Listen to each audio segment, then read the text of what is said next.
Bienvenidos a esta reunión de la mesa directiva del Distrito Escolar de San Mateo-Foster City. Tenemos un intérprete para los participantes que necesitan traducción al español. Para escuchar la junta en español, presione el icono del mundo en su pantalla. Muchas gracias. Good evening, everyone. Welcome to the San Mateo-Foster City School Board. This is a regular board meeting. It's August 29th, and I'm calling the meeting to order at 5:38 p.m. We will start with our flag salute, so please stand and join me for the pledge. The flag of the United States of America, and to the republic for which it stands, one nation, under God, indivisible, with liberty and justice for all.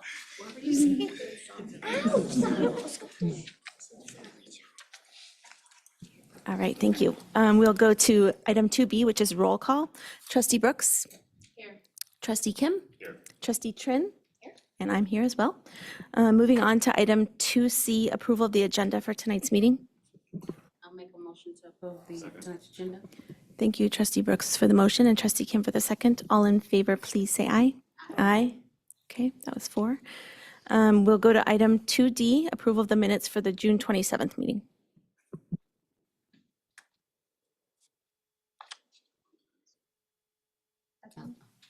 Thank you, Trustee Kim and Trustee Trin. All in favor, please say aye.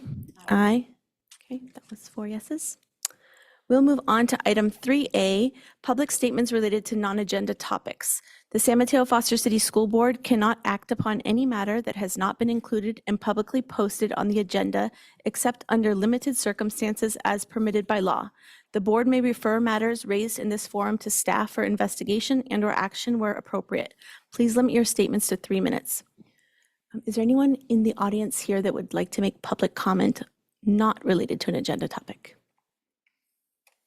Okay, not seeing it. Can we please check Zoom? Checking. No public comment at this time. Great. Item 3B, public statements related to agenda items. Persons will be called on at the appropriate time. So we will now go to item 3C, which is Foundation Committee and PTA Council reports. Yikes. Sorry. Please.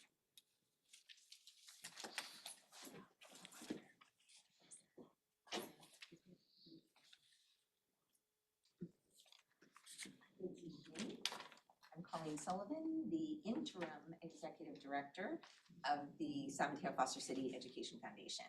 I want to welcome everyone back to the first board meeting of the, I'm not close enough.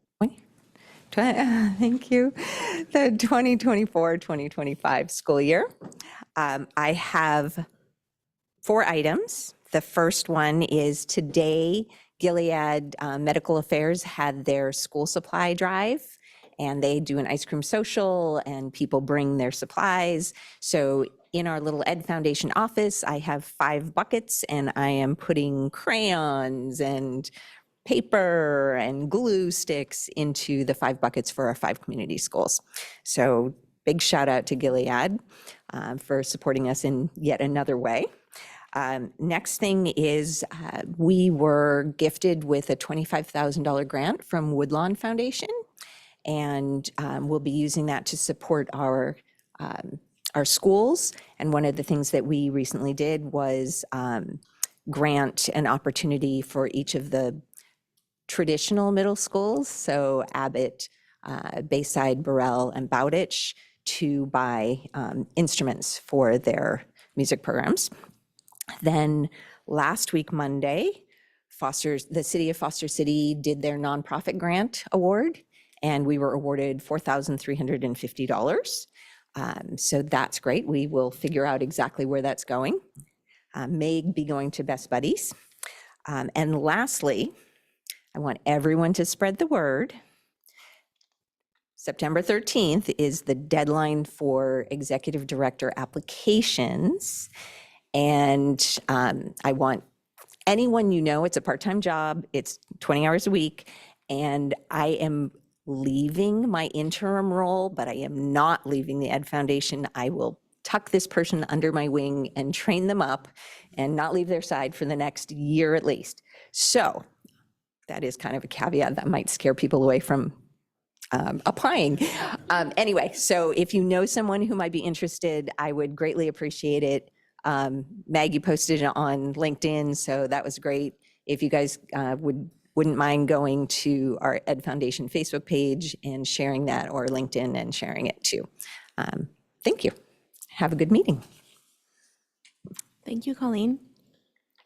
Do we have any other committee reports or PTA council reports? Okay.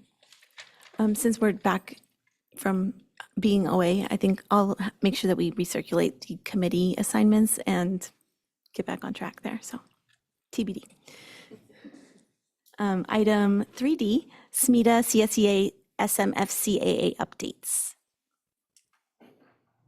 Okay, first, okay. Please. All right, come on.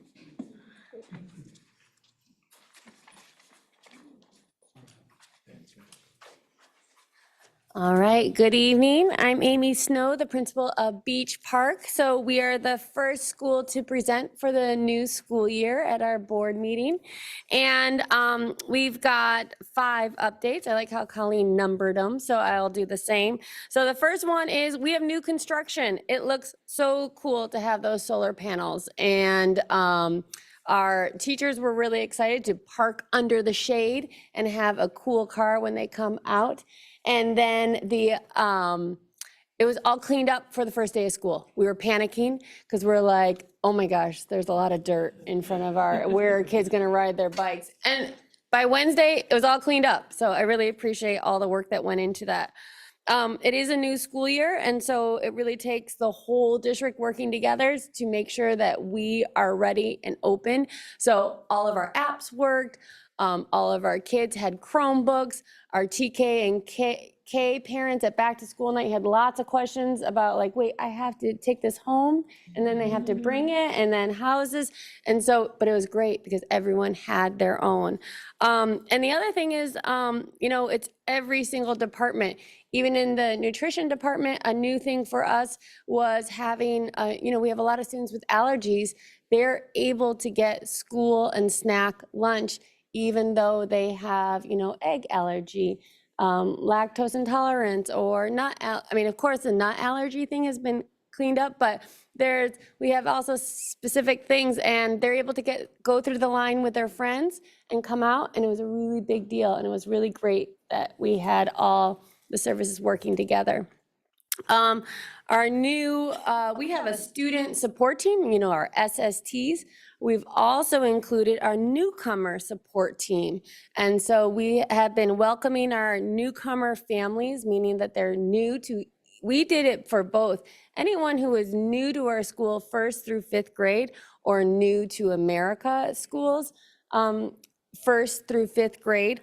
And we've been able to provide translators and an hour sitting with me, the school counselor, and our translator to say, how can we help? What questions do you have?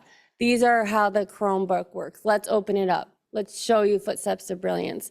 And that has been a great added addition to welcoming our families into our school. The other thing that I just came from as well, I was just on a Zoom call with a multilingual TOSAs and coordinator and director and the teachers. We're doing a new program after school, an enrichment, ELOP. And so we were on the Summit K-12 training today from 3:30 to 5:30. We have 2 teachers who are going to run it, but every school has it after school for our students who need extra English support, but it's also enrichment. So there's going to be Legos or art. There's always going to be a snack. And we started inviting families, and I love the families' results that said, they're responding back to me, and their headline is awesome. Yes, thank you. Sign my kid up. And so it's been received really positively. So that's what's new with our new school year, but not only at Beach Park, that's at all the schools. So that's really amazing that we can have that district-wide, and no matter what school you go to, you're going to have those services. Now, I also brought some friends. So something that we do have at Beach Park that might be a little bit different, we don't have student council. We have design thinking team. So I'm not going to tell you about it. They're going to tell you about it because they're the ones that are in it. These are our 5th graders. Last year, they were in it with me with 4th grade. So 4th and 5th graders are invited into it. They'll tell you how to do it. But they've planned something. So maybe you guys can come all the way around here. So Arissa, stand right here. Keep going. So you're a little bit closer. Sandra right here. Okay. All right. You're on. 3, 2, 1. Hello, we are the 5th grade design thinking team from Beach Park Elementary School. I'm Marissa. And I'm Mohammed Salim. I'm Sandra. I'm Mila. I'm Yuval. Last year in 4th grade design thinking team, we planned about fun activities and events for our school. For example, we did Ruby Bridges Walk to School Day. Hi, good evening. This year, I wanted to share my ideas with you about the podcast, such as interviewing people who join our fun events. Also, maybe before entering, there could possibly be a sign-up area for us design thinking team members to interview. We could also set up a QR code for others, fellow humans that are not inside our school.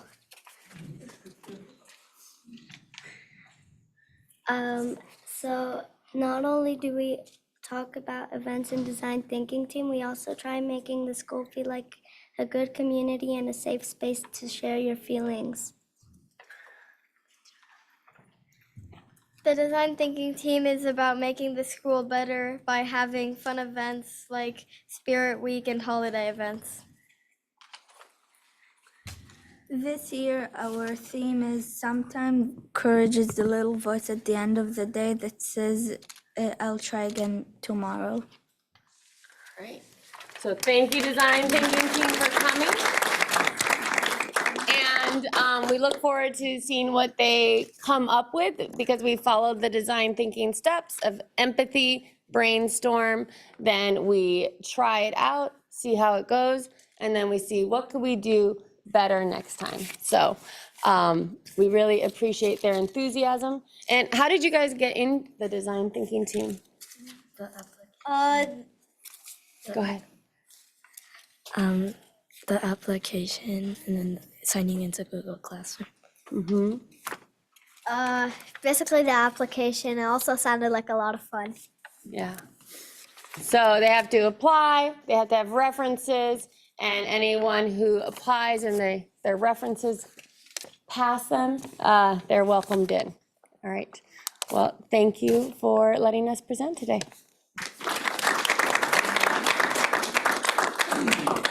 Thank you so much. And I like your t-shirts. Those are very cool. Yeah, it's going to be hard to follow up the students. But it's always great to see, of course, our kiddos come into these board meetings. And good evening, Board of Trustees. On behalf of the San Mateo-Foster City Administrators Association, it is my honor to express my deepest and admiration for the incredible work our leaders are doing here across the district. And representing this year the SMFCAs as the president, I have the privilege of working alongside many dedicated and talented professionals in education, leaders that are not only guiding our schools with excellence, but are also making a standard across the state.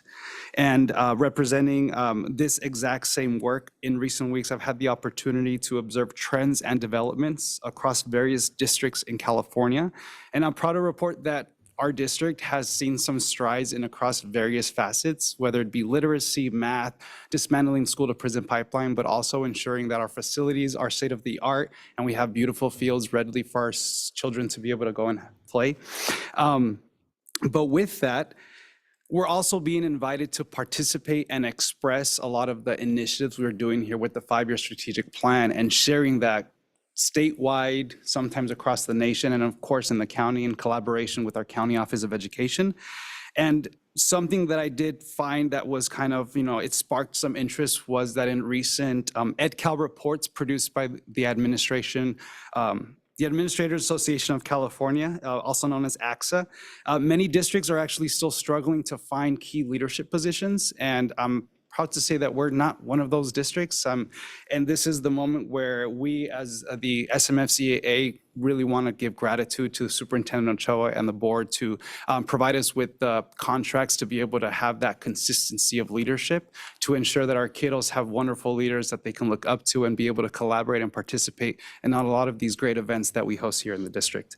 Now, while success isn't just about numbers, though we love data and we love to ground ourselves on the numbers, it's also the quality of the leadership we have here in the district, and also the collective strategic vision, the commitment to each of us that we bring to provide the most beautiful and educational experiences for our families.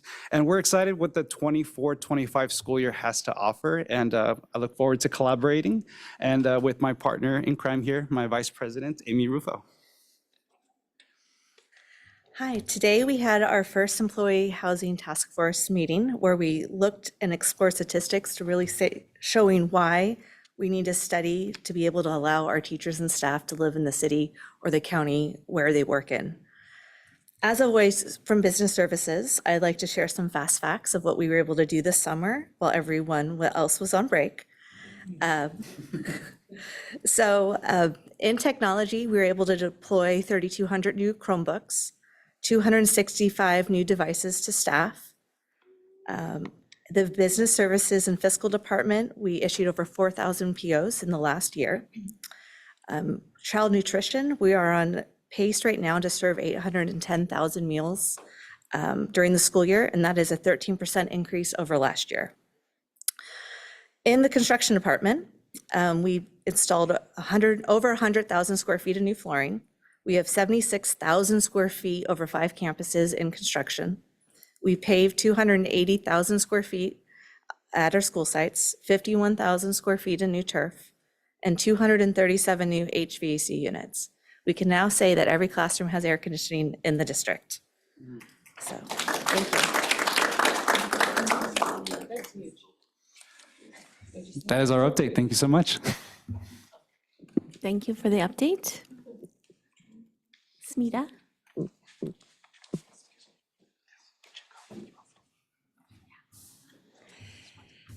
Good evening, board members, and Happy New Year. Over the past 12 days, our members have, throughout the district, they've been building new communities and with the students and families that they're serving this year, creating classroom communities, holding back to school nights, building routines that's going to help us set up for success in the coming year.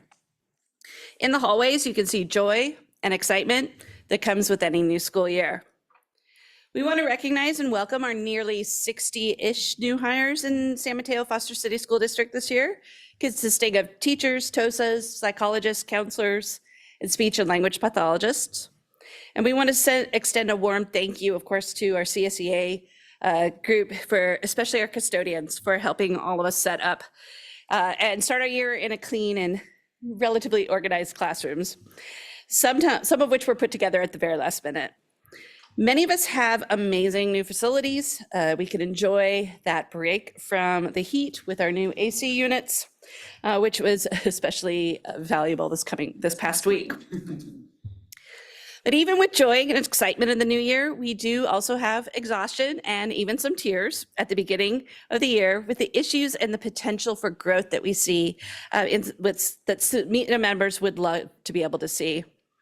During the year, SMETA is going to be focused on a few common goals: listening to words of our members, assuring the proper rollout of community schools through continued partnership of staff and families and district staff, and then advocating and supporting all that we need to help best support, to best conduct our jobs and support our most vulnerable students.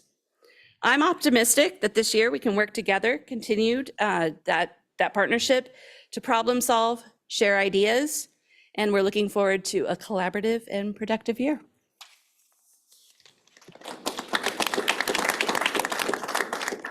Thank you. And we got a message that there was no update for CSEA tonight, so we can move on to item 3E, which is announcements.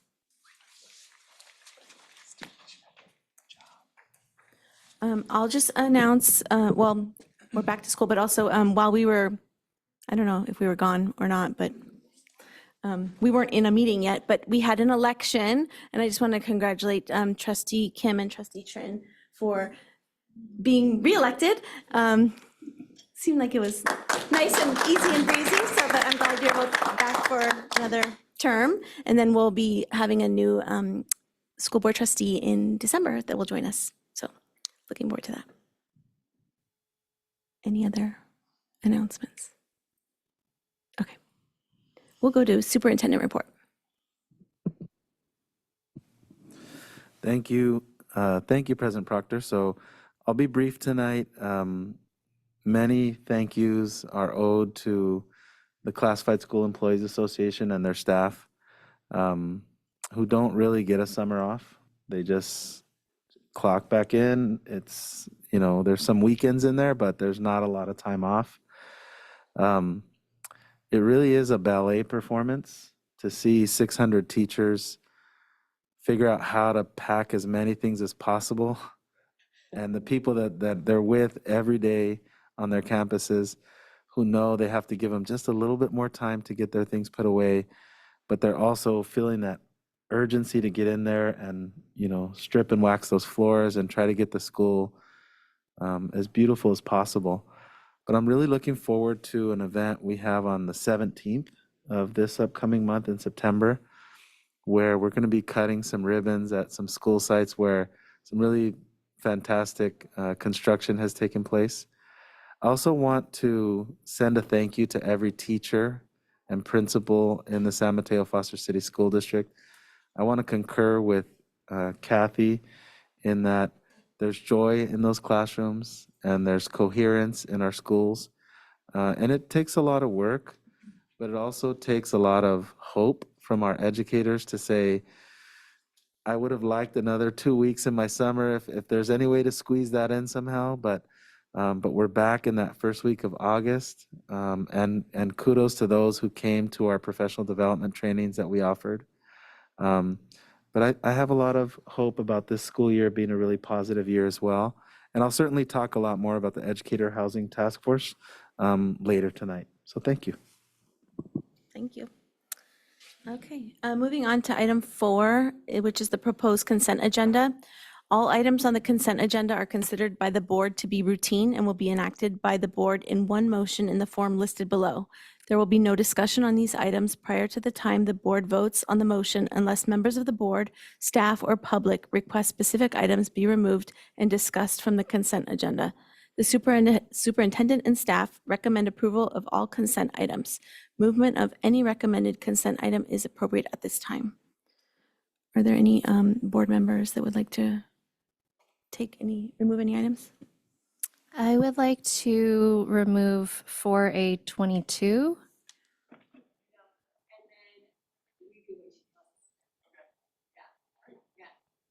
Anyone else? Okay, anyone in the room, would you like to remove any items from the consent agenda? Okay, can we check Zoom, please, for removal of items from the consent agenda? Checking. None at this time.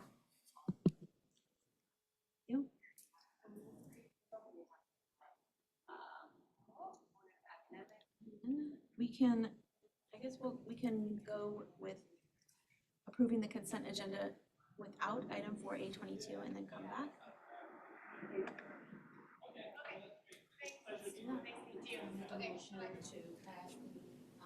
Agenda and 4A22.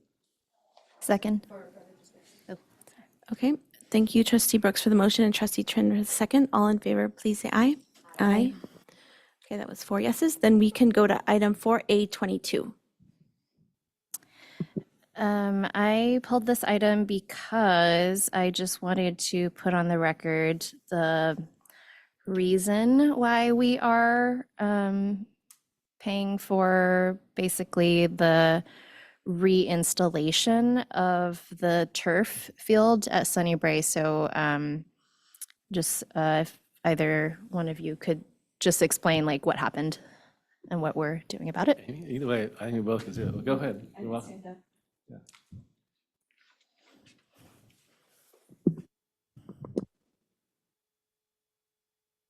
So since your students attend the school, you might have remembered what happened during the winter, where the drainage system under the field wasn't working properly and it was holding water.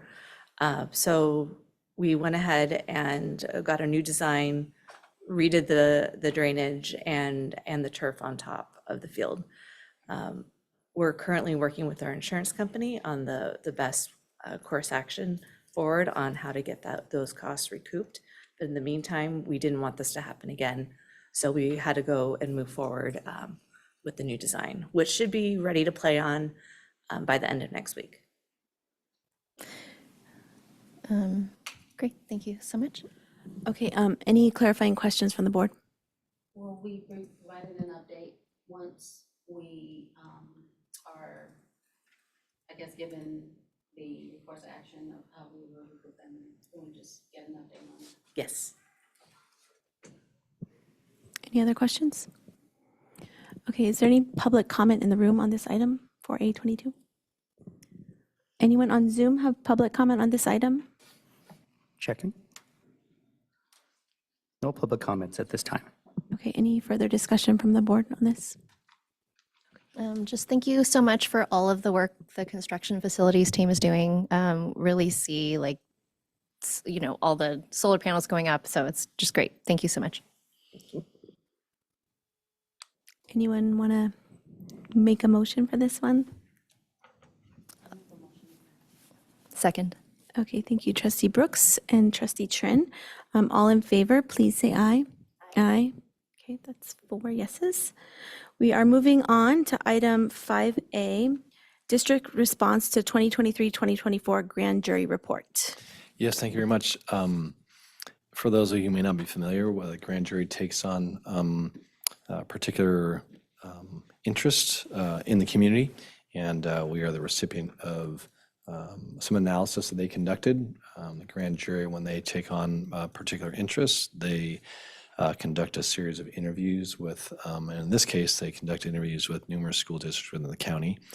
And we had some very engaged conversations with the members of the grand jury. I've done this on multiple occasions over the decades, so familiar with the process. And they've generated the findings, and along with those findings, they have recommendations that we need to respond to, and that's what's in front of you this evening.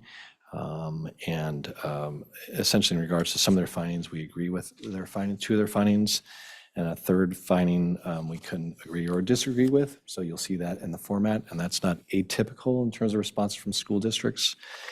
And then in regards to the recommendations, we have an in-depth response to each of the recommendations in regards to internal controls of our current processes. And we responded to their recommendations as well too, which are embedded rather than me reading through this whole document with you. The recommendations are responded to as well explicitly. So, and I know there were some folks who had questions about whether or not we had specific risks for our district that were called out, but that wasn't what this is about. This is a much more larger scale initiative that the grand jury took on. And I really see this as recommendations that could complement the processes that we have in place. One of the documents they made reference to in the analysis was some guidelines that the federal government utilizes too, that I have not as of yet had the chance to do an in-depth analysis of, but that'll be an ongoing conversation that we can have. There may be additional benefit, but so our responses to their findings and recommendations are contained in this letter. We had assistance in drafting this, and the superintendent and I had the opportunity to review it together. So I think it's appropriate and succinct and accurate in terms of our responses to their findings, and appreciate their efforts on behalf of the community at large. For the betterment of the community overall, I think is what the overall intent of this process was from my perspective.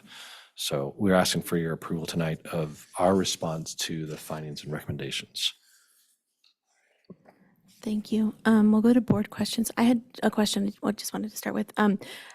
Thank you for this information, and we talked a little bit briefly to get some more information, but I had a question that was, have we done any independent internal control reviews? Like, had the auditors or another third party done it over Well, your it's time contained in here? the Or whole, the auditors are very, very elaborate in their analysis of our internal controls. There's a whole checklist of internal controls we go through in advance of the audit. We review those internally as well too. School services make suggestions periodically throughout the year too, and that's in regards to some of our responses to their inquiries.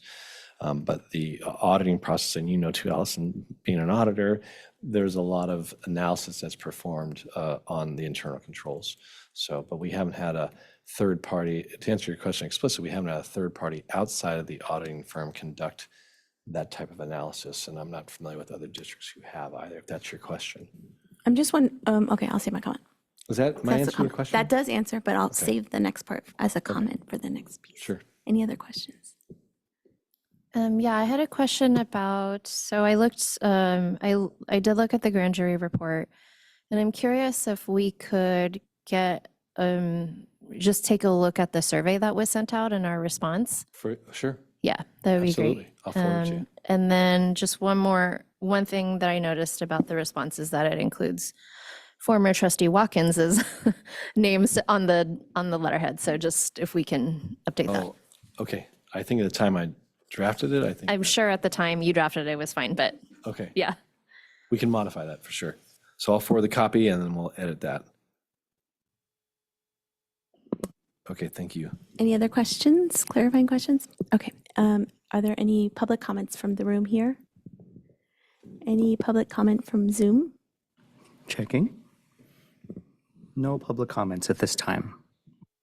Okay, my one comment is that I would be curious if you could check with the auditors if they can at least give a fee estimate for an internal control review, because I know in a financial statement, like a normal audit, it's just like a couple of tests for internal control, but it would be nice to maybe just see what it costs and what it would entail and maybe get one done, and then we can say we've done one for now and do another one in 5 or so years. I don't know, Thank you. but that's my comment. My comment would be that when the audit is, I guess, determined when it will take place, if we can have access to be able to see kind of what that entails. Thank you.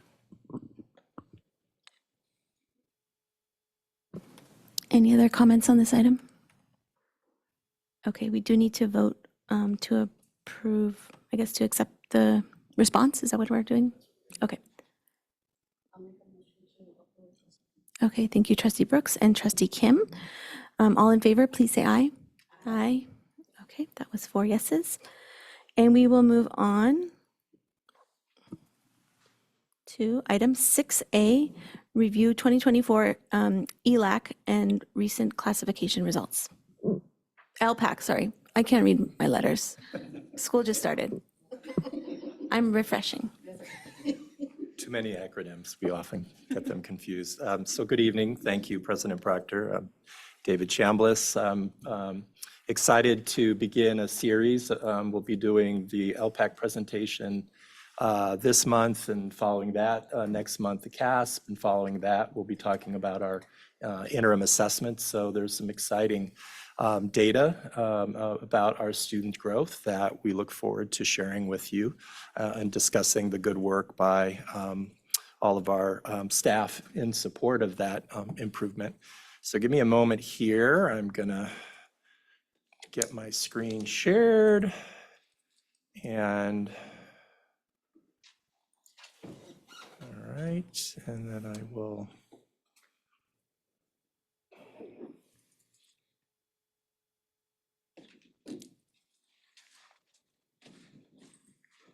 All right, hopefully you all can see that well.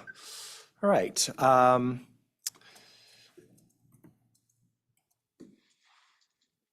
So I wanted to begin with the work that we will be continuing and also some of the new efforts that we'll be implementing on behalf of our multilingual students.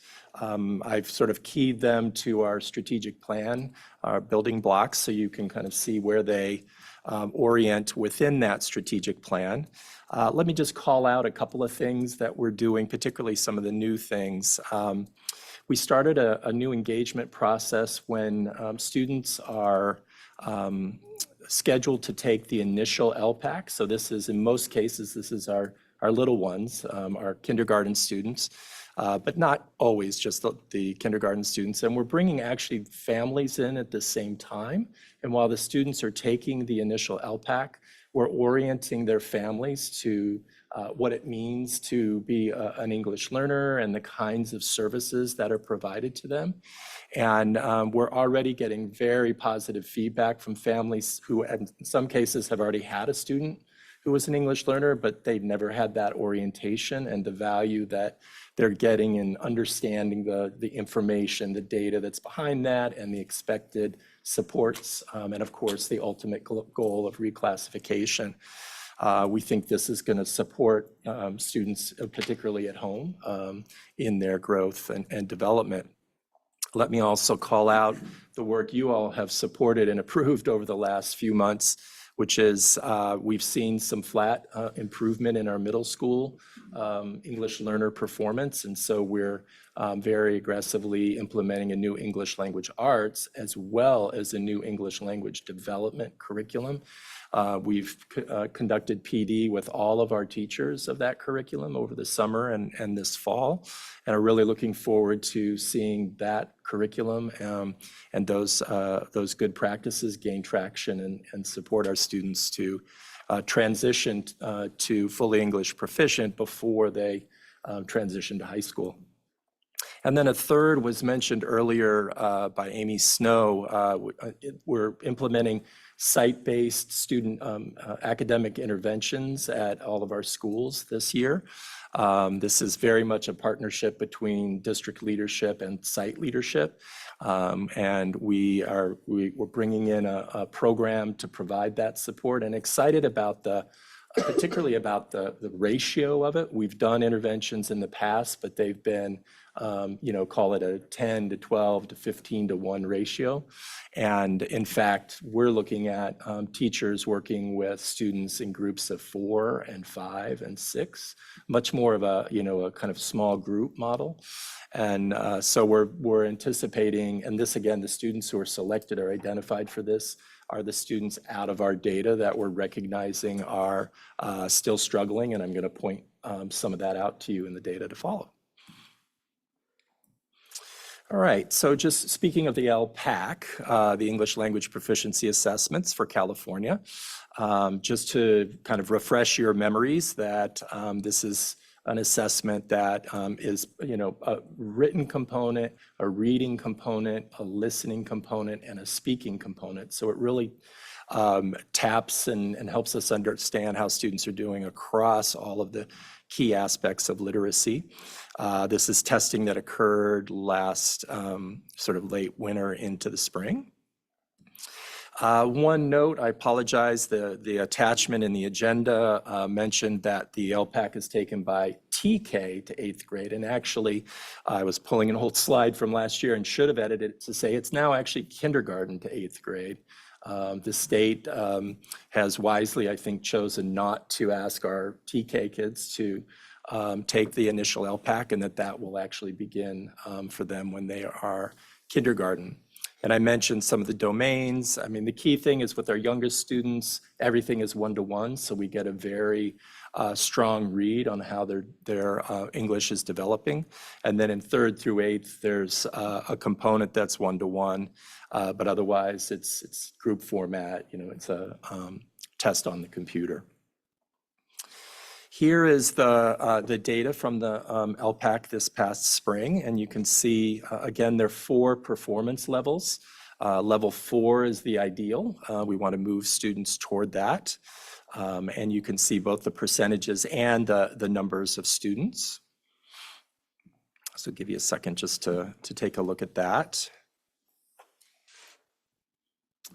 But when we're talking about English language development, we're really interested in progress. Obviously, this attainment information is important, but we also want to share with you the progress. In other words, how did students who took the LPAC in 2023 do compared to their taking it in 2024? So understanding this is slicing off our kindergarten students from this spring because they didn't take the LPAC the year before.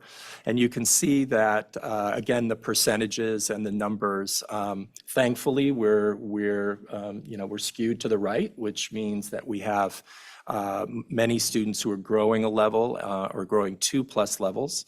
You can imagine for our ELOP program after school, the students where we're seeing a decline or, of a year or more, that's where we're really intensively focusing.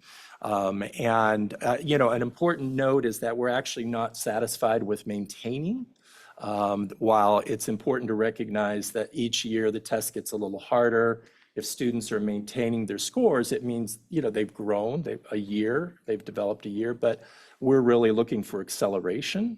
And so we really want to see that number of growing a level or 2 or more. So, and that whole question of growing is captured in an indicator which we actually don't spend a lot of time talking about with you all. It shows up in the California dashboard, usually in December, but it's actually a very important piece of information that I'd like to spend a couple of slides with you on this evening. So it's the English Learner Progress Indicator, or ELPI. The key thing about it is it's looking at what is the percentage of students who grew 1 or more LP levels or maintained a 4. Now the state, in its wisdom made it a little more complicated. It's not just the 4 levels when we're talking about LP. The state breaks levels 2 and levels 3 into 2 halves, approximately. So that's actually, one could progress from 2L or lower half of 2 to 2 high H, and that would be considered a level of growth. There's lots of strong data around this to acknowledge that students who are making that kind of growth are really taking some important steps in acceleration. But in talking about the LP data, one of the things that I also want to share with you, we've talked, and I'll come back to it in a few minutes, about the improvements we've made in our reclassification process. One of the things that you can see from the data on the left is we actually, because as soon as a student achieves a 4 on the LPAC, we've built a system that almost to a student makes sure that they have reclassified and therefore no longer take the LPAC. You'll see this percentage of students who got 4s 2 years in a row actually has dropped to virtually nil because we want to see them having reclassified and no longer needing to take the LPAC. So where this matters is when you're looking at this data here.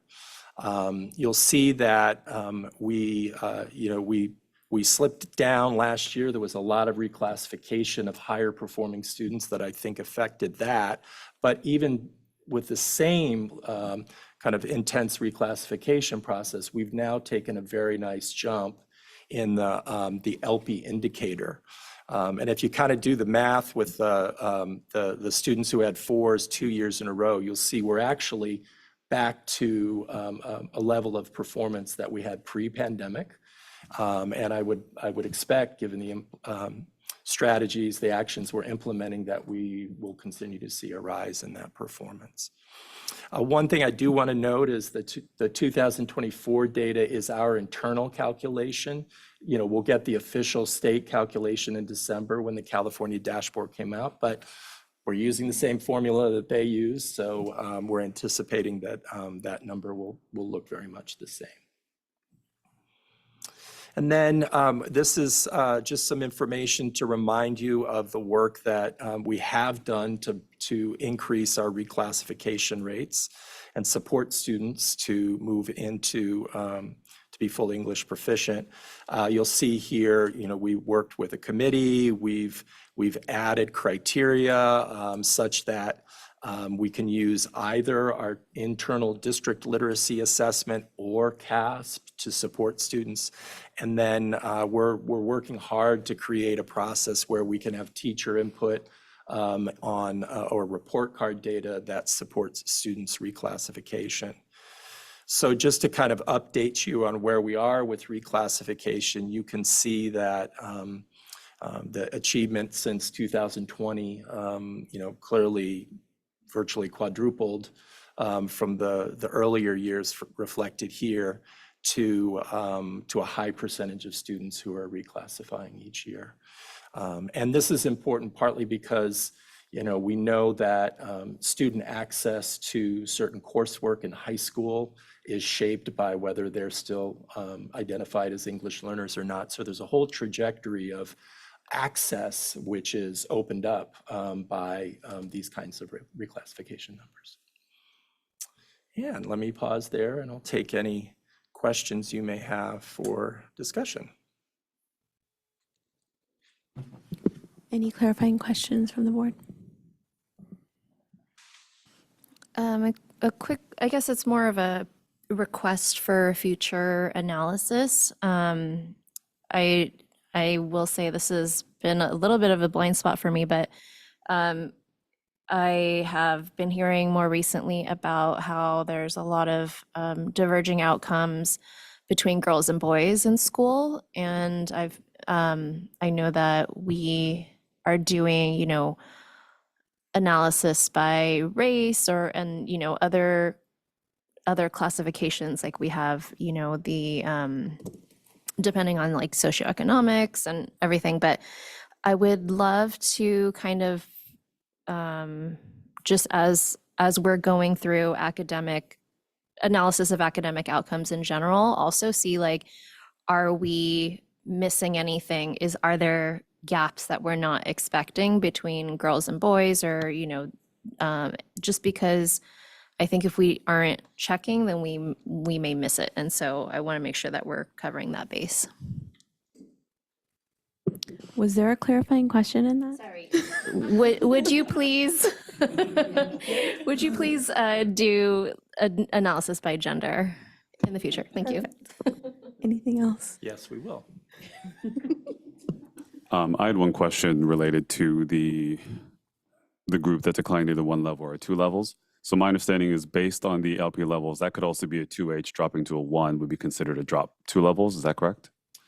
Correct. That would be a drop in 2 levels. And then as we usually ask with data sets like this, understand it's about, looks like 13% or so that fell into that declining category. Do we have a good sense about whether or not, for example, those students are concentrated on a specific site, or are there other conclusions that we can draw based on that data, Superintendent? Yeah, if it's okay, David, if I Yeah, can, jump in. we did quite a bit of research last spring, really trying to understand what patterns might exist when we saw drops, because they just don't fit with what we see. Our educators certainly are working day in and day out with kids and their families. So what we started to see was you come into the system in the overwhelming majority of students who are classified as multilingual learners start here in kindergarten, but they speak another language at home. And over the course of 4 to 5 years, progress is made on pretty typically every year. And so much so that, as David pointed out, we had a system for several years where kids would actually score the highest but remain an English learner. And what we did some research and finding was when they got to 6th grade, that all changed. Students who scored the highest level on this exam in 5th grade and didn't reclassify went to middle school, and their score dropped, because this thing called teenagerhood happened in their life. And it's very dispiriting to take the same test. And this test it does change a little bit every year, but it's basically the same actual test. And then to take it a 5th year and a 6th year and a 7th year, where we saw those drops, was overwhelmingly skewed to older students. So that was actually a big part of our aha, and many of the reclassifications that took place did take place in that 5th and 6th grade and 7th grade time frame. And then we saw a pretty equal distribution across school sites. So it was more having to do with how many times the student had taken the exam, and the number was 5, and whether or not they had hit 6th grade or not. When they were still in elementary school, I think, having that teacher that is there with you, having that familiarity with your school, and when you go to a middle school, really not knowing the value in it, not understanding. And actually, that's when it has the biggest impact, because they lose an elective class because they're taking an EL support class. So we actually made visits to every middle school last year. Many kudos to our teachers and to principal on assignment, Jeanette Ramirez, and our executive director, multilingual, Aleida Barrera Cruz, for their work. And we basically went and pulled kids in and said, we're having this conversation with you because we think you may have not given your best effort on this test last year. And we want you to understand why we need you to do it. And we actually saw some pretty great results from them on this round. So much more work to continue. And David, I'll open up for any other feedback or context you want to give. I mean, the only thing that I would also add is in that group, we're also connecting performance to attendance. And what we're finding is that the students in these declined or levels really were struggling with attendance.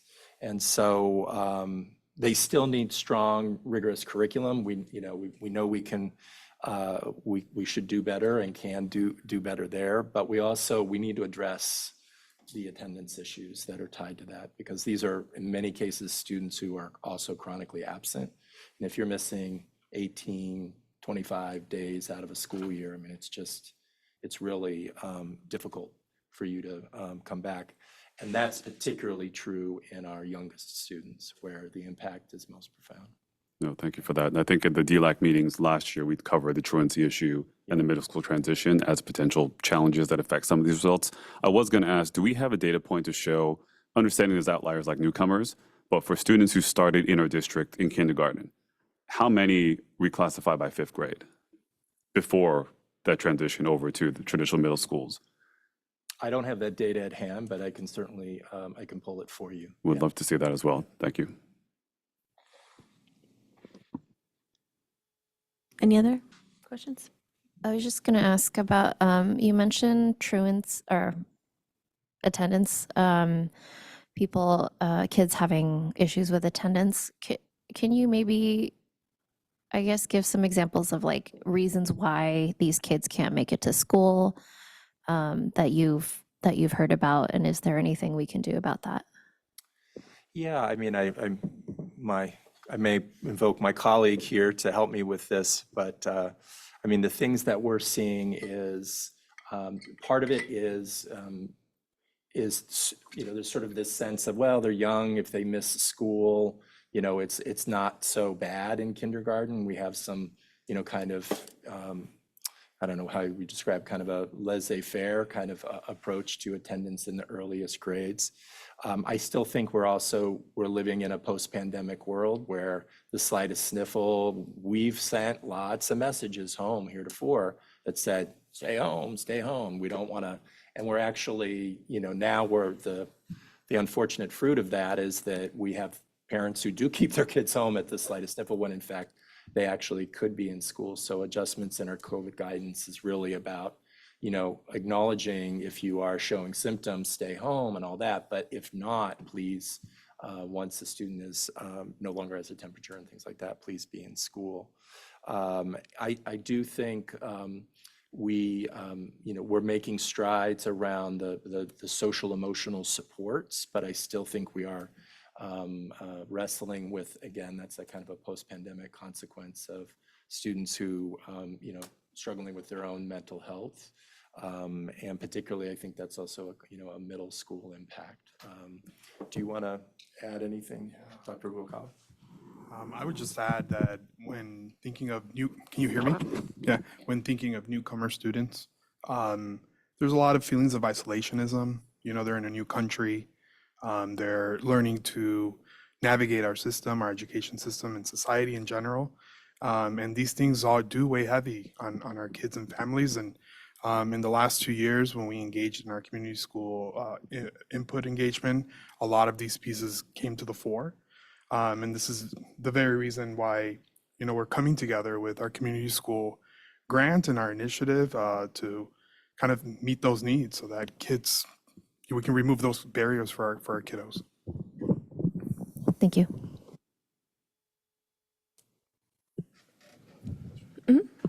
Related to that note, I think what percentage, so I assume we have near 100% participation in the LPAC assessment year over year from all of our students.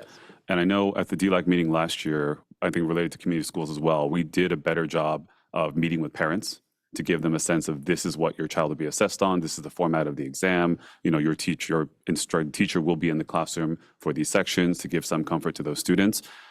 What efforts are we making this year, especially related to our community schools, to kind of strengthen that engagement? Just coming from the perspective of I grew up as a student where English wasn't my first language. My parents had no idea how I was being assessed at school, and I was kind of navigating the process as a third grader. And so to the extent that we're already engaged in a lot of processes that have dramatically improved their outreach to parents and to especially newcomers and others, what changes are we planning to make, say, this fall, so that come this spring, a lot of families will be better equipped to understand what exactly is happening for the reassessment process, the reclassification process? Yeah, let me just, I will come back to, and when we do the initial LPAC during the summer, as I mentioned, parents would show up with their child while the child was testing. We would have these orientation meetings with families. Now that school has started, we're still doing initial LPACs. Students are being polled for those, and we're holding meetings, kind of group meetings by school to do the orientations now. So that's one major piece. I would add that we are, with the support of the community school specialists that are now at the sites as part of the community schools work, that those folks are also being trained in this orientation as well, and then also in the newcomer intake process. So this is all part of just trying to make sure that parents are clear on what this identifier as an English learner means, and what are the ways that we hope to support them to transition out. I don't know if Dr. We also, David, we also made progress in the last 3 years on having more multilingual employees. But this summer was a bit of a reminder that we're not even close to being all the way there. We had about 350 newcomers in the district in the last 2 years, just kids that came to this country for the first time. In some cases, they attended other districts for a full year or maybe a little bit less, but they're really newcomers. 32% are from Guatemala, the number one nation of origin in the district for newcomers. I told that to the room full of people today, and everybody reacted like you, Maggie. Number 2 is Mexico, and number 3 is Japan. Tatiana, number 4 is Peru. So we'll put you to work here. So that's what everybody in the room was doing that, because then I started reading off all, Colombia, Peru, China. So we're not bilingual in this district. We are multilingual, and I mean very, very multilingual. So we're using some technology too to get, you saw earlier tonight, Amy Snow from Beach Park was here. I happened to just be doing one of my drop-ins at the very time she was doing a newcomer intake. So many of our schools have basically borrowed from the Ed Services multilingual team and the Student Services CSS team. And they've basically said to parents of newcomers, We just want to spend an hour with you, just you. So in this case, it was the principal and the counselor and the school's office assistant, the office manager, sitting with this parent. So I said, do you mind if I just sit in? And the parent comes in and he speaks Portuguese. Nobody in the room spoke Portuguese, but we had some technology that helped us communicate. And he said, I started in Orlando, this year, a year ago, but we were only there for 4 months. So folks, Florida and California aren't the same type of school system. And he was happy here. He said, yeah, I really like it here at Beach Park. But it was just a reminder that we're not solely bilingual. We are, I don't know how many, the paper says 50 languages, and I tend to believe it. But we just have to continue to try to use technology to our advantage, but also try to recruit employees who speak these other languages, because when they can spend that hour, 2, 3 hours with that family, it goes from I don't belong here to I know how to navigate this place. And that's the goal for us. Thank you. Any other questions? Any public comment from the room? Any public comment on Zoom, please? Checking. No public comments at this time. Okay, any further board comment on this?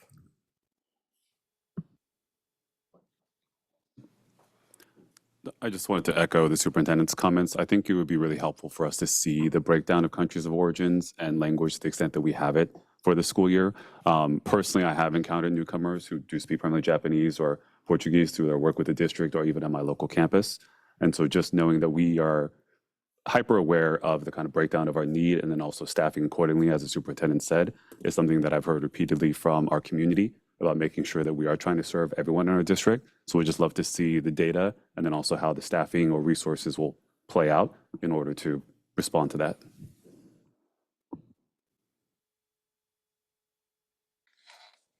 Any other comments? Okay, well, thank you for that item and thank you for the discussion. Moving on to item 7A, Educator Housing Task Force Update number 1.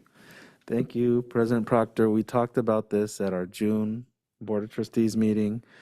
Tonight is our first update of many updates to this board. I want to start by thanking the City of San Mateo, the City of Foster City, the County of San Mateo, the San Mateo Educators Association, SMETA, CSEA, the San Mateo Administrators Association, the College of San Mateo, all who had representatives here with us today. And we had an opportunity to ground ourselves in a long conversation about why we are meeting. At our June board meeting, the board directed staff to engage in a process to have a task force produce some recommendations for you all. We're looking at February of 2025. And so what we did at today's meeting was we gave attendees what we felt was an adequate summary of the work we're doing as a district, a general review of our district's demographic data, our district achievement data, our strategic plan. We went over a high-level, faraway view of our district's budget, and we showed them a summary of our construction projects throughout the district. And then we had them do some learning activities together.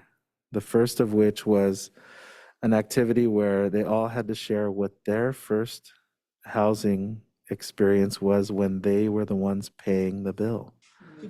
When it wasn't their dorm or their folks, because actually many of our new employees, our new educators, it really is the first time they're shelling out the money for their apartment. And some of us who are older talked about apartments that were $450 a month for everything included, and $800 a month. And I had an apartment on 12th and Irving in the city for $900. And it's sort of a shock to think about what it costs to live in this community now.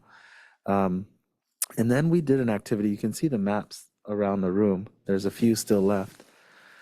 And we had everybody walk up to these maps and draw a circle of where they thought our new employees lived. That was my map.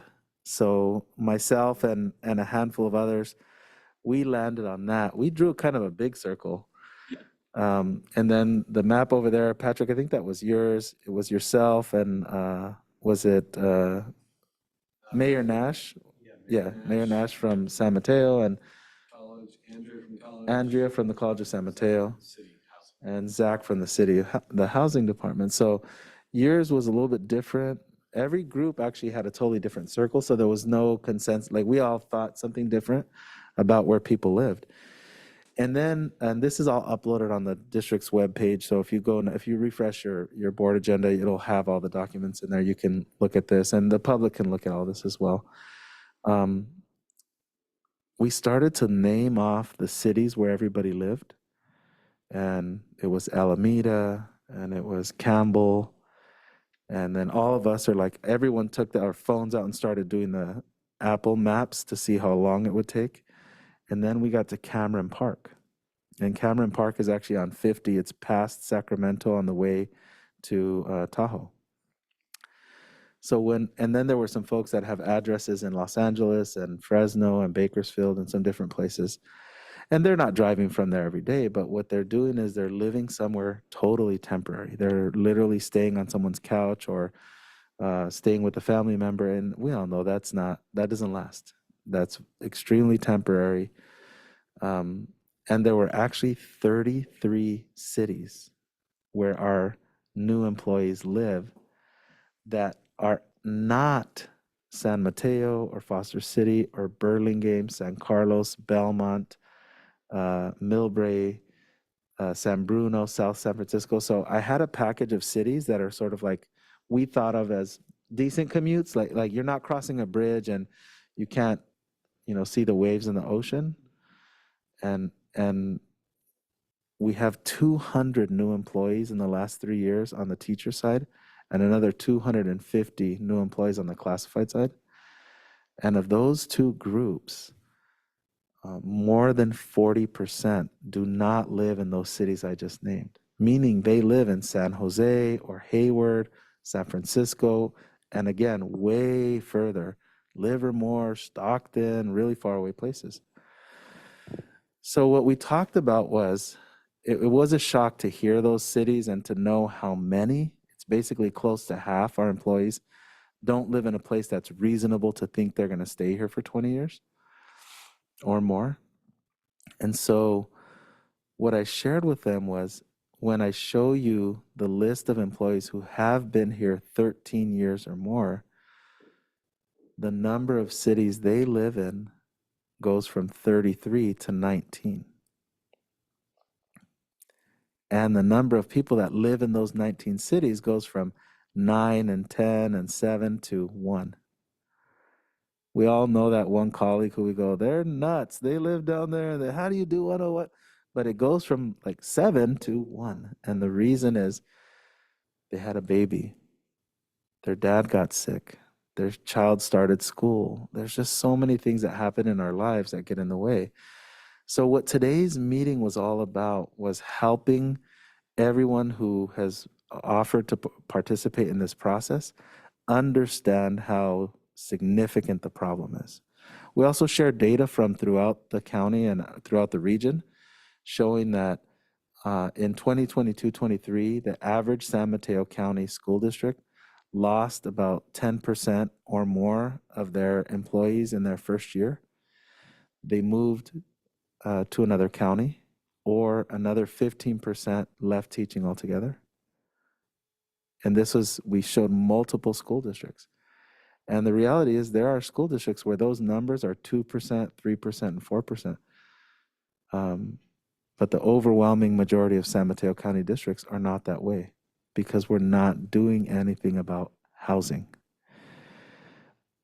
Jefferson High School District, which is just up the road, they're like the person holding the championship belt over their head saying, we fixed this. They go to every meeting And I love taking ideas from people who have good ideas. They don't have to be my ideas.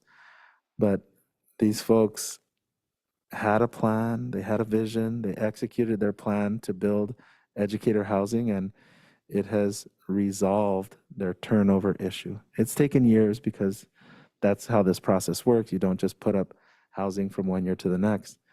But it has resulted in a shift in their day-to-day operations of their district and their long-term stability. The way we ended the activity was I gave everyone in the room the 4 examples I shared with you all at your June meeting, which is the housing project in Santa Cruz, the housing project in Palo Alto, Mountain View, Wisman, and in Jefferson.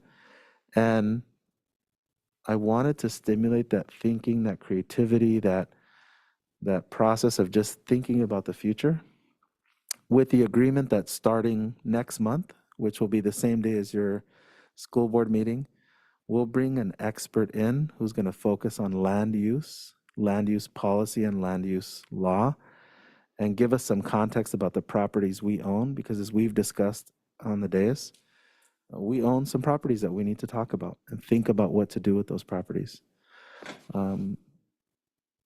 So I explained to them that while myself and Patrick and Amy and others spoke a lot at today's meeting, that wouldn't be happening in the future. For the next 3 meetings, we'll be bringing in experts in real estate and land use and governance who will talk to that committee about the different factors that would affect some recommendation we would make to this board.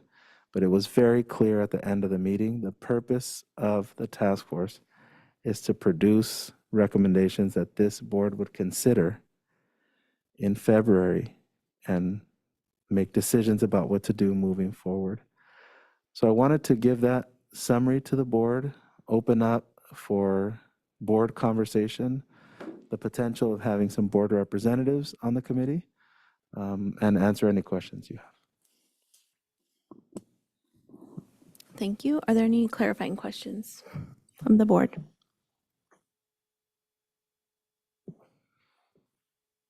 Are the meetings, they're monthly or what? So once a month, okay. The meetings, they'll always coincide with your school board meetings. My question is, how can I sign up? I think knowing that we had this first initial meeting to get everybody up to the same level, tonight's really the best night for the 4 of you all on the dais to have this conversation. As attendees, as long as it weren't all 3 or more, you'd be in a good position. So that would potentially allow for your participation and your discussion. So I just want to clarify. I know under the restrictions that we have, we couldn't have more than 2 trustees participating at a time.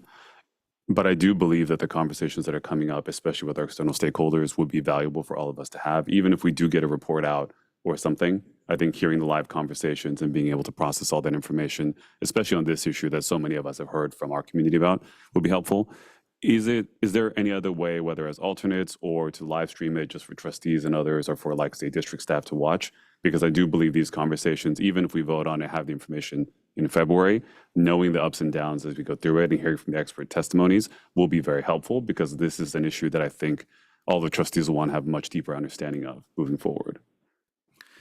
Definitely, I think the right call to make there is to actually live stream it. It would actually just open it up to our public as well. Because I think our transparency on the issue is going to be one of our biggest assets. We all know that this problem exists. I think the overwhelming majority of folks want to do something about this problem. So if we do live stream it, it really does create that equity of access for everyone, including all the members of the board.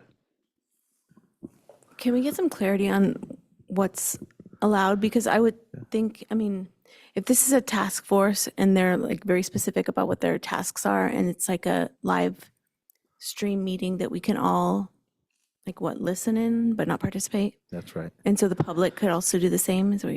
That would be the participate? intent. Yeah, we would not be able to run the meeting and take questions or comments from the public, but they would be able to observe and hear. And we would record it and put it on the website we've created for the task force, so that way anybody who had an interest And it's kind of I'm bummed out that we didn't record today. It was so fun. It was really great. So, Gene, where was this recommendation last week? No, but I think it'll really facilitate that community-wide dialogue, and we can also still run the meeting effectively, knowing that the viewing access would be online for anyone in the public, but not the quote-unquote participating remotely access. Okay. I feel like I need to jump to comments. And so can we put a pause real quick and then check if there's any public comment and then come back? Okay, is there any public comment in the room? Okay, any public comment on Zoom on this? Checking. No public comments at this time. Okay, I do want to talk about live streaming and the fact that this is a task force of people from like all different walks of life and different perspectives, and I want them to be able to speak freely and feel like they're in a safe space and that they're not being watched by the public. So I don't support live streaming or recording these meetings. I want them, I don't know, what if they don't support teacher housing or obviously they're there, but for it, but what if they, don't think certain people deserve housing? I don't know, whatever it is, but I want them to be able to speak their truth and in a safe space. And whether we agree or disagree with what they say, that's just part of the task force. So I would want us to just kind of look at another option, possibly, if you don't mind. Maybe it's not a standing like 2 people, it's rotating, just going to some of the different meetings. But my other concern is that this is a task force, and as I continue to keep reading like what the goal is or what the purpose is, it is to bring recommendations back to the board. And I don't want anybody to feel like the board is there to influence any discussion or agreements, or not agreements, but like decisions or whatever the task force directions are. And so I want it to just be a place for the task force to do their task. And so as much as I want us to be part of this, I don't know if this is the right time or what's the right way to do it. But I was on a task force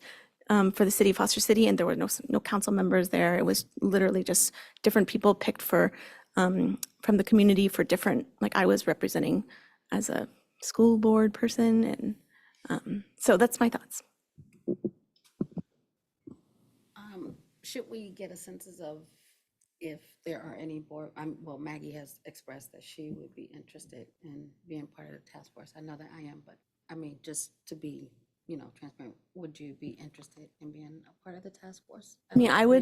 I would go to meetings if it was something that we could rotate, but I can't commit to doing like an hour, a 5-hour meeting once a month for the next however many months, just because the next couple months I'm very busy with work. But so if it means I can't be on it, that's fine. But I just wanted to get my thoughts out there so that you could hear those. And I would be interested in participating as well. But one thing I do feel strongly about, and I agree with President Proctor's concern, I think we need to just figure out what's appropriate. But one thing I would flag that I've heard from our community is that I think it'd be very important that if we do have 2 trustees that are participating, one be from Foster City and one be from San Mateo, I've heard repeated concerns that, one side or the other will feel overlooked otherwise. And so I do think that even if we do a rotating system, the goal would be that it would be one of the 2 San Mateo trustees and one of the 2 Foster City trustees whenever possible to move forward. I was curious, though, I know the restrictions that we have under the Brown Act and other rules and such.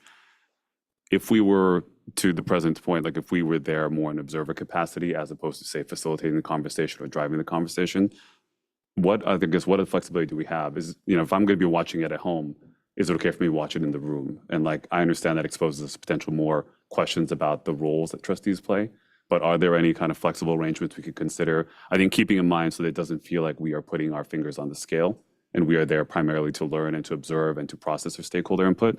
Are there thoughts from district staff in terms of what might be appropriate?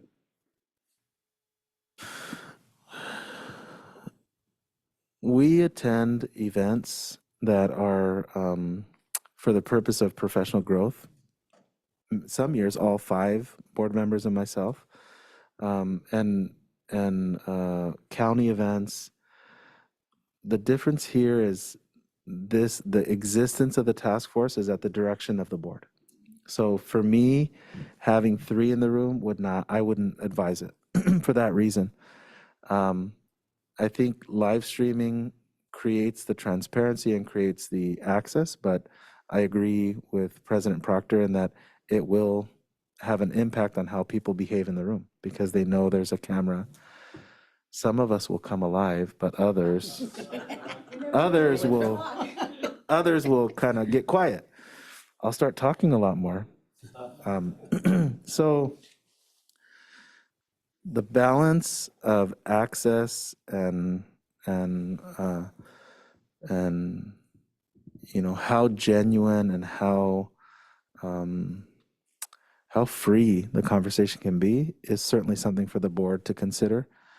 I also think your comment, Trustee Kim, about having Foster City and San Mateo have that sense that there's some balance there is important too. And I know Clerk Brooks, you've expressed that you have an interest in participating and being in the meetings, and Trustee Trin, and so Trustee Kim as well. I think it puts us in a situation where perhaps the board wants to consider having Clerk Brooks, Vice President Brooks, I'm sorry, have access to attend the meetings and make sure that we have that Foster City representation, and then between Clerk Trin and Trustee Kim, figure out a balance of attending the meetings.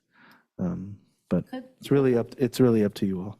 I'm also wondering whether, Is it possible if we either consider, like, for instance, President Proctor and I are Foster City, so if we were to maybe alternate meetings, or if one is designated, then always maybe we can consult about what what was discussed in the meetings. Talk about what's discussed. That's right. Talk. No, because there's already, like, another person would already be there. That's right. So that's where we, Oh, I see. that's I see. and I should say, thank you for that, President Proctor, but I should say, actually, at the end of the meeting, one of our participants raised their hand and said, will the school board have a representation here? So it's interesting because I think members in the room, to a certain extent, want you there because it conveys that it is a really important committee.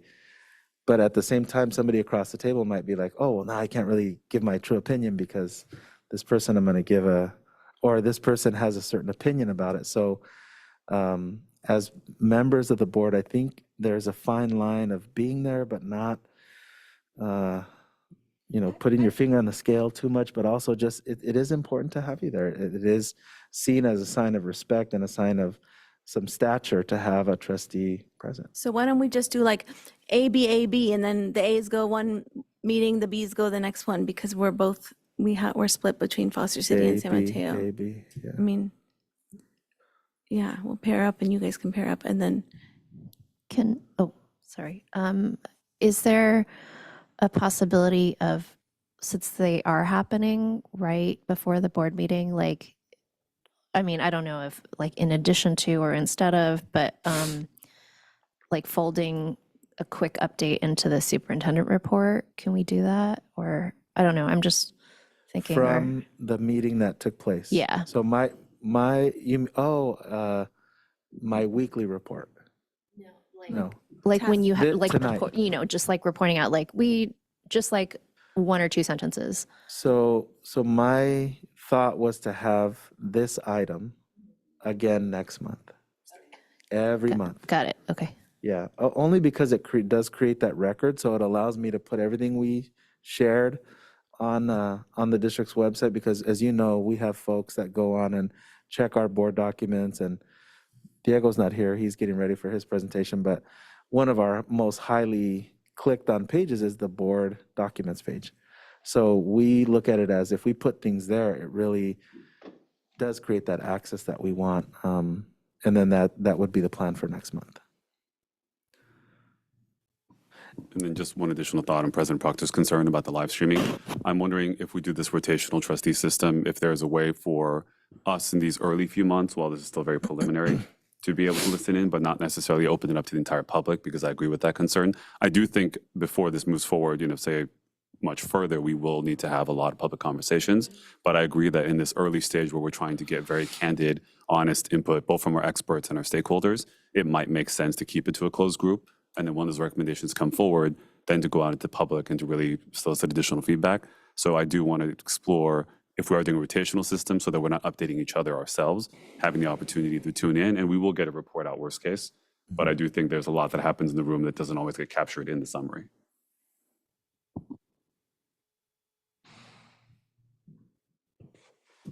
Okay, any other comments on this? All right, so we feel okay about rotating amongst the four of us? Okay, thank you for that.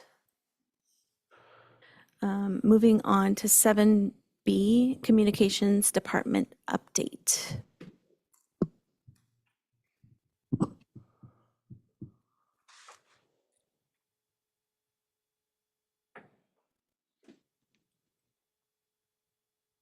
Perfect. Hello, good evening, Superintendent Ochoa, Board of Trustees, members of the public. Just a thumbs up if you can hear me, because I can know the screen's there, but I just want to make sure you guys can hear me. Perfect, I see that, great. So, hello, good evening, everyone. My name is Diego Perez. I am the Director of Communications for the San Mateo-Foster City School District, and I'm excited to be here today to give you all a Communications Department update. In today's agenda, we're going to review briefly the On the Road to Year 3, which is this year's annual report, some communications data review that we've received from the annual report, but also since the last update in November of 2023, and then just briefly look at some upcoming projects as we continue through our communication efforts in the district. So as we speak on the annual report, I kind of wanted to highlight how it is that we here in the district are able to communicate the various different strategies outlined in the strategic plan.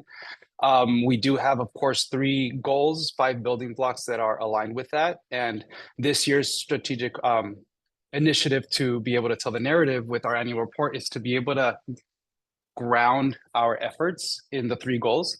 Our first annual report highlighted the 5 building blocks, but this year we thought because there's so many initiatives, essentially every single department is utilizing the 5 building blocks. So let's shift the narrative to be able to ground the different 3 components of the goals that the board has approved for us to be able to encapsulate in an annual report. But also the main goal is tearing the narrative. When starting to work here for the district, I was always seeking previous initiatives in the communications department to see how we were actually being compelling when communicating to the larger audience, and how it is that we're putting ourselves out there as an organization. I mean, as someone who came from background in marketing and communications, it's important that we as a district have a brand that attracts folks to want to work with us and also want for folks to stay with us. But at the same time, we also want to make sure that our students have the resources needed. So being able to tell that story in a way that is compiled in different facets is so crucial, especially now in our technological age. With that, we have some fun data that did come out of the annual report this year. This is a shift to how normally I would share the layered communications in action. But the reason why is because I wanted to highlight some 4 important facets that really make sure the data we see is compelling and the different timing. I really wanted to make sure that when it comes to the layered communications approach, it's grounded on timing, but also where and when you share it, whether it be in the personal or digital realm. Specifically, we of course have the homepage on the website that's captivating for folks to be able to just easily click for the video right then and there. Strategically this year, we announced the annual report at our partners luncheon. This is the 2nd year now, but this year was more strategic in the sense that we want to make sure folks knew about it. It was announced before we began the whole event. And at the same time, I like to give kudos to our Ed Services department. For the new teacher orientation, there was actually an activity which was amazing because I was there in the room seeing it, that it was kind of like a scavenger hunt on the different initiatives outlined in the annual report so folks could get a sense of where we're at as they're coming into the district. And this was for the new teacher orientation, so all certificated staff were in that room here in the boardroom. Social media, of course, we want to be able to capitalize it as much as possible, especially with our demographics of younger parents. We have seen an over 2-hour watch time of videos related to the annual report in the campaigning of the annual report, of course. And then last but not least, Parent Square is a huge kind of win in the sense that families do want to know what's going on. And we did see a spike of 55% of folks clicking on it and accessing it when we announced it upon returning to school. And that's the data chart on the bottom that you can see that there was a huge spike of 608 views during the week of August 4th to August 10th. Just highlighting that our folks, our families here really, really want to access and see what it is that the district has done and how we're continuing to tell the narrative of our strategic plan moving forward. But with that, we want to, of course, ground it in data. We have seen some really fun shifts into how I've been able to access our website analytics from Google, social media analytics with Hootsuite, and then Parent Square, of course, has the analytic components on the back end that we now have access to compare year after year, family engagement, teacher communication, and overall school site and district communication, which is really great. Specifically in the website, there was a really cool little chart that popped up when I was doing the analysis to be able to provide you all with an update, and it kind of highlighted it as an anomaly, which is the first time I've seen data being called out, and that's usually for like a hurricane, if you will. But there was a huge spike upon returning from school that really got me interested into how we were getting folks into our website to be able to learn more from the district. But since the last update in November 2023, we have over 900,000 total users, and of those 206,000 are new users. The great thing about us is we don't actually do paid ads or paid promotion. We don't utilize any ad services. So having new users access is just a matter of how it is that we're putting ourselves out there. I did hear the conversation of newcomers, folks. We do have data on where folks are accessing it. And I've seen in this brief review that when I was analyzing it, we have folks from India, Japan, Brazil, Mexico, El Salvador, different countries accessing the website. 65% of those are organic. They type it in on Google. 29% are direct to any search engine. So open up a tab and then you go in. And then referral and social, those specifically, while they're separate, I kind of like to put them hand in hand. I would say it's a 6% because EdJoin in some cases can be categorized as a social media or a different avenue for folks to be able to access information. Same thing with Great Schools, Yelp, if you will. And then social media, of course, LinkedIn, Instagram, YouTube, if you will. But from that data, of course, we're able to then see, like Superintendent Ochoa mentioned, what pages are clicked the most, and then try to, whether it be update them or strategize how we can utilize news and events to be able to capitalize off of folks being able to click on those with that data at hand, of course.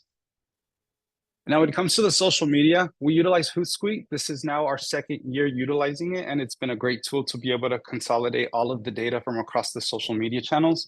Specifically two that have been kind of skyrocketing since we initiated layer comms, but also started to utilize photos and videos more strategically in our social media. We started to see some trends on specifically Instagram with a new follower increase. And the really cool thing about this is a lot of these folks are from families. So when I put it on the Monday comms or any newsletters, we see the increase because families are just learning that we're posting on Instagram. Then they see updates on the Equity Educator Housing Task Force. So we do get a lot of those engagements now because we're letting our families know that we're giving you highlights throughout the day via the stories and posting, of course. And then LinkedIn, of course, we have seen a lot of increases in the past year, specifically when we attend conferences, connect with other organizations, partners, and just put great news. Most recently, we had a beautiful kind of a speech told by one of our students, Siona Jane from Bayside Academy, and it gave us a spike. It's not in this document because we've uploaded this last week, but from the recent ones, I'd love to share that with you all, of course. And then when it comes to Parent Square, families are using it. We did see a 2% increase this year of folks downloading the app, which is really great. The app has come useful for folks that maybe missed a message. They go back, all of the PDFs uploaded are right then and there for them to access. Over 200,000 messages, over 400 appreciations, over 2,000 comments from folks being able to actively engage. And at the same time, we provide a 24/25 resource Google Doc that has every single link that you would need to be able to access to use Parent Square as a teacher, as an administrator. And we also shared this with the PTA as well. Now, the One SMFC podcast has come in handy in a myriad of ways. Of course, being able to tell a narrative through just voice is kind of handy for families who are on the go, dropping off students in the morning or getting to work. We do have over 10,000 downloads just last year, and the highest of that being Burrell Middle School's behind the scenes of Goosebumps, which is really nice to know that families and folks out there are sharing this and accessing it. Similarly, we did initiate the UN SMFC podcast that provided the board with some updates throughout the year last year. We had over 3,000 listeners, sorry. And with that, the highest episode was on mental health. And we invited counselors from San Mateo Park and Laurel and Lead to speak to our Spanish-speaking family about the mental health resources they have available. So this was the highest listened podcasts for the UN SMFC from last year. And of course, the work continues. We do have upcoming district summits. Currently, I am collaborating with our directors of preschool on a preschool summit that's to come.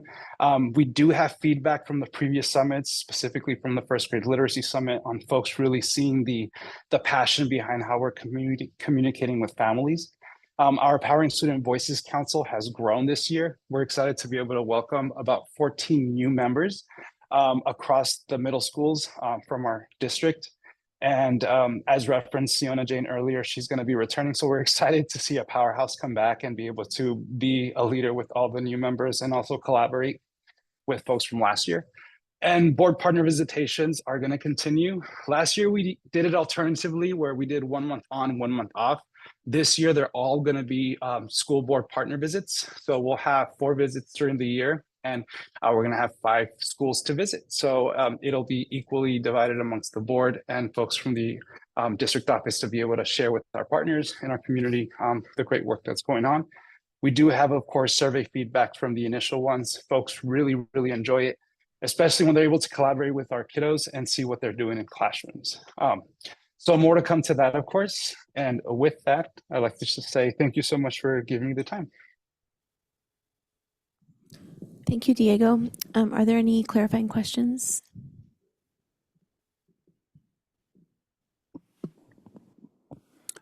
Diego, this is Gene. Thank you for all that you do. And as some folks know here, my background, I started as a communications consultant for a large educational district. So I very much love this deck and everything that Diego's been working on his side.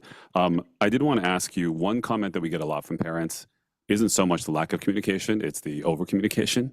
And so I know that there's only so much the district can control, but as you did with the PTA Council, what kind of best practices and guidance do we give to our sites to ensure that we're not having a situation where keeping up with emails from the districts and the schools, the PTAs, becomes a full-time job in itself?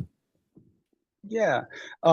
So I was able to meet with the principals before starting the school year during our admin launch days. I did send them a state of communications for the district and just gave some recommendations and guidelines on when we post as the district and offering suggestions when they should post. Now, of course, practice does take a while, but we are working to make sure that we are dividing who posts when, and not to just, burstly send posts just because you want to get a flyer out, for example.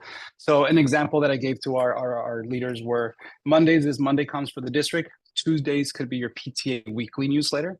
And if a principal wants to do a send off message to remind folks, that could be on a Thursday or on a Friday. So I try to divvy up to where at least 3 days out of the week, there's a guaranteed communications. And then for teachers, I say it's fair game. I think a teacher should be able to communicate with their parents. So I didn't necessarily do guidelines for teachers because there might be some print information they need to send out. But in terms of guidelines to principals, we did provide that example to use. Great, thank you. I want to thank you for this presentation. It definitely details a lot of information, and thank you for the communications. This is a lot of platforms that we offer parents, and I know that we have a lot of challenges with navigating technology with some of our parents. Have we considered narrowing down, like, for instance, if there's parents who may need, I don't know, maybe like a workshop of which platform they will best, I don't know, obtain their information from, because some parents probably don't even have access or may not understand how to utilize these platforms. What are we doing to help assist with that? So I have had the privilege to work with our CSSs before they began to do the community schools work. I like to say, at least for that corresponding group of folks, we do have them trained to be able to assist families and actually host workshops. I've heard for a number of schools that they have already done so. And when initiating and launching the Parent Square platform, and this is specifically talking to the Parent Square platform because that's the main one we'd want all families to get in on. It is translation available. So if their home language is Aries says Japanese, then it will come to them in Japanese. But at the same time, also navigating the technological tool. So we do have, and we've had in the past, like technology days where I personally walked parents through that. And then in the ELACs and DLACs last year, I have seen agenda items from our collaborating with multilingual teams on showing them how to navigate and access Parent Square. In terms of choosing the platform, I would always say Parent Square is your one-stop shop for everything. Now, the social media is the extra, additional feature where folks can see the really nice visuals and be reminded of some things that happen. But in terms of the platforms that I would recommend for folks to get on would be Parent Square. Thank you. One last question I have. Regarding all of the platforms that we are posting information in, is there a tool that we use to post across the platforms, or are they done individually? Post across, because I learned that the first year it gets really hard to go from one to the other. We utilize Hootsuite, which is a social media management platform. It provides us with the ability to utilize AI to know when to post and at what times specifically to the specific channels. So I do it like today I posted on LinkedIn our Educator Housing Task Force, kind of like first meeting hoorah. So I post it once on that platform and it disseminates to all the other platforms at the recommended time. Thank you. Thanks, Diego, for this. I know that the PTA access to Parent Square being able to send out information is new for this year. So thank you for doing that. That's definitely been a challenge in my experience. Do you know, like, where are we in terms of actually confirming that all of the PTAs are able to access this? Do we know? Yes, I do have a sheet that I'll be more than happy to share with the board that has the lists of names for the PTAs that are given that access, and it was in collaboration with the principals. So I sent out a list that said, your school name, put the name of the PTA person, chair, president that you'd like to receive the specific permissions I've already created for PTA access, and then give me their email. I create a guest account, and then they have now access to communicate. So there's a list I have that I can definitely share with you so you can see who has access. Okay, I mean, I don't necessarily need that. I just want to make sure that you actually do have it. Thank you. Yes, thank you. If I could add one point to that, Diego. I know with the PTA councils previously, you've helped to train the incoming comms folks in terms of how to use Parent Square. I think before we were using more than one system. But I do know last PTA council meeting that I was in, there was discussion about whether or not either you or the vendor themselves, or whether there's YouTube tutorials or others, as a lot of the comms functions are switching over to new parents this year. So just something to flag as something that we may want to reach out to the council about to see how we can be helpful. Most definitely. Thank you. Any other questions? Okay, any public comment from the room here? Any public comment on Zoom? Checking. No public comments at this time. Okay, any additional board comments on this? I'll just thank you, Diego, for all of your work. I do think that I'm on social media, and so you obviously figured out when to post on Instagram when I'm on it, because I always see the posts, so thank you for that. But I do like the communication has become really streamlined. It's very professional looking. It's really easy to, it like grabs your eye, grabs your attention. It's easy to understand, and appreciate all the work that you've done for that. So thank you. Any last comments on this item? Okay. Then we'll go to item 8, board member statements and requests for future agenda items.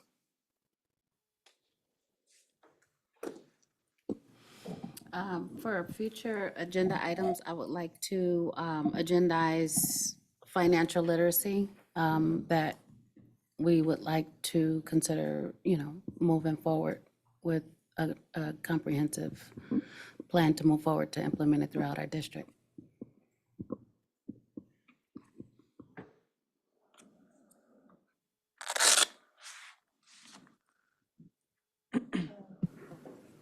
I just want to reiterate my requests for updates. I think I mentioned to the superintendent recently for community access to facilities on the weekends or in the evenings. I'm not sure what was previously done, but I think it's important that we, that the facilities that are built for the community can be used to their fullest extent. And then also requesting an update on digital safety. I know that has been top of mind with our Bayside student, future senator, speaking to the superintendent of the state of California. So would just love to see an update on that. Thank you. I have one comment and then a request for future meetings. But my one comment is I really wanted to thank the district staff for the full court press effort to resolve the situation we had with after school care at College Park. Something that happened literally the first week of school when parents were at their most stressed. I noticed that so many district staff dropped everything, showed up on campus, helped triage the situation, went above and beyond to do that. I also want to especially recognize our labor partners at CSEA who really came with us to help resolve this issue. If this situation hadn't been averted, more than 50 students would have had a childcare crisis where they would have been scrambling for emergency childcare. And because of the way the district and our CSA partners came together to resolve this issue, that issue was resolved, honestly, much faster than I think any of us anticipated. So just great to see that the partnership that we built with not just within our team, but also with our labor partners has really come together in a way that I know the College Park parents, as a College Park parent myself, they were extremely grateful for how that came together and the way the district came together to solve that situation. So on their behalf and on my behalf personally, just wanted to thank you all for everything you did at a time when we had 100 things going on. It was just amazing to see how we could fire on all cylinders and help resolve that issue together. Looking forward to future meetings, one thing that I brought up previously that I'd still love to really explore is that school nutrition aspect. I know we're doing some very innovative things in terms of trying to make sure that we reduce food waste, make lunches that our students actually want to eat and that help address a lot of the nutritional concerns that our parents have. So I would love to find a chance when things are rolling to really have a chance to view that as a trustee, like we do our site visits, to go see that and also maybe even invite parents or community members to be a part of that process to see everything that we're doing on that front. And then I think building on what Trustee Trin said, in addition to the kind of cell phone issue that's gained so much press attention, I do think that it would be helpful to explore having something more related to digital safety, cyber exploitation, cybersecurity. Kids now have access to devices that we never had when we were younger and expose them to a lot of both issues and risks, but also mistakes that they can make that they may not fully understand the consequences of. I have worked with law firms that do provide pro bono trainings to students or to teachers or to parents. And so I would like to explore bringing that into our middle schools in particular to have those conversations, since we do have free resources available that can help present some of these risks to our students directly. Thank you for all of those future agenda items. I was going to just make a couple comments. At the beginning of the meeting, there was I think it was SMFCSD, all those letters. They were talking about, Diego actually mentioned our leaders, and I just wanted to recognize the teachers in the classrooms as leaders and just welcome them all back and thank them for being the leaders that our students see every single day. And of course, we appreciate all of the leaders in the district, but those teachers are the people that, and really everyone on campus, I should expand this to include certificated and classified staff, that you're the leaders that our students see every day. And, you know, I'm excited that the school year has started again and appreciate everything that everyone does. I did want to just mention that knowing that there was, we also got the update that there was a lot of flooring and AC done. I know that that takes a lot of effort to pack up classrooms and move stuff, and that's not very fun for everybody. So thank you for everybody that was able to do that and get everything moved back in. It's nice to be back with you all. I missed you all over the summer. I was actually excited for tonight to just be back and get the year going. And unfortunately, I don't have any kids in the district anymore. So these are you're my people that keep me informed. So I'm excited to hear more throughout the school year, but and be on campus and see everybody else's kids. So thank you. Any other comments? Okay. Item 9, future meeting dates. They're listed in the agenda. Our next thing is September 12th. It's a study session on equity-focused student achievement, which is perfect. And then item 10 is public comments on closed session items. So is there any public comment from the room? Okay, any public comment on Zoom? No public comments on Zoom at this time. Okay, then we're going to recess to closed session. Thank you.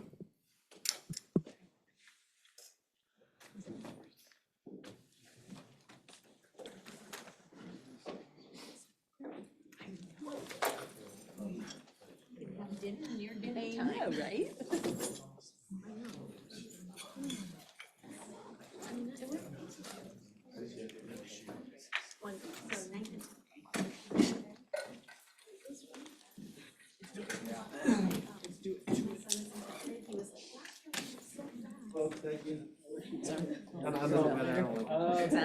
Look, I don't know, my keys are in here somewhere. Yeah, we know. I just got the email about it today, so. Oh, awesome. When I get a chance. Yeah. When I get a chance, I'll respond. Yeah, this It is came in a Ron couple Clark hours as well. He's the new guy. Yeah, he'll be there, but we're gonna have Richard that one.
Joe, are we live? Just a moment. Okay, just checking. No rush.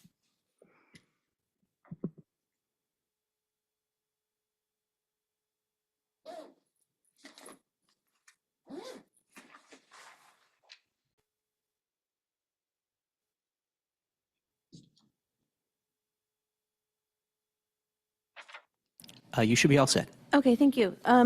Hi, everyone. We are reconvening back to open session for item 12A with a few items to report out from closed session.